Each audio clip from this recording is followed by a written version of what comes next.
मैं मनीषा फौजदार और आप देख रहे हैं भारत न्यूज। इस वक्त की सबसे बड़ी खबर मदुरै जिला चोलबंथल चुनाव क्षेत्र AIADMK MLA मनिकल एक्स MLA आज चोलबंथम AIADMK ऑफिस में पार्टी अलायंस नेताओं के साथ जीत की संभावना पर चर्चा हुई।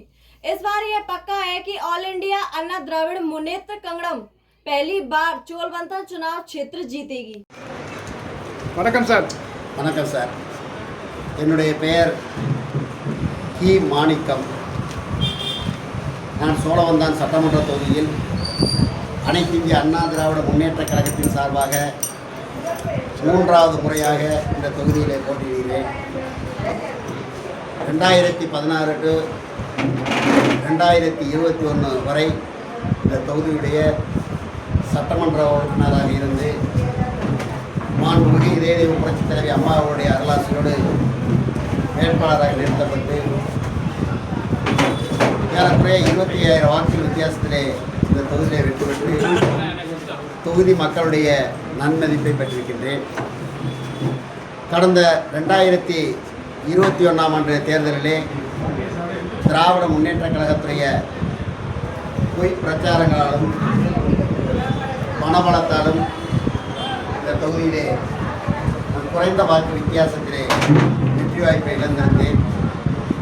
மீண்டும் அனைத்து இந்திய அண்ணா திராவிட முன்னேற்றக் கழகத்திலே மாண்புமிகு கழகத்துடைய நிரந்தர பொதுச் செயலாளர் எடப்பாடியார் அவர்களும் எங்களுடைய மாவட்ட கழகத்துடைய ஆற்றல்மிக்க செயலாளர் அருமையண்ணன் சட்டமன்ற எதிர்க்கட்சி துணைத் தலைவர் ஆர் உதயகுமார் அவருடைய பரிந்துரையின் பேரிலே எங்களுடைய கழகத்துறை நிர்வாகி அனைவரும் என்னை பரிந்துரைத்து மீண்டும் நான் இந்த தொகுதியிலே போட்டியிட வேண்டும், இதயதெய்வ புரட்சித் தலைவி அம்மா அவர்களுக்கும் புரட்சித் தலைவரும் புரட்சித் தலைவர் எடப்பாடியாருக்கும் செல்வாக்கு மிகுந்த தொகுதி இந்த சோழவந்தான் சட்டமன்ற தொகுதி.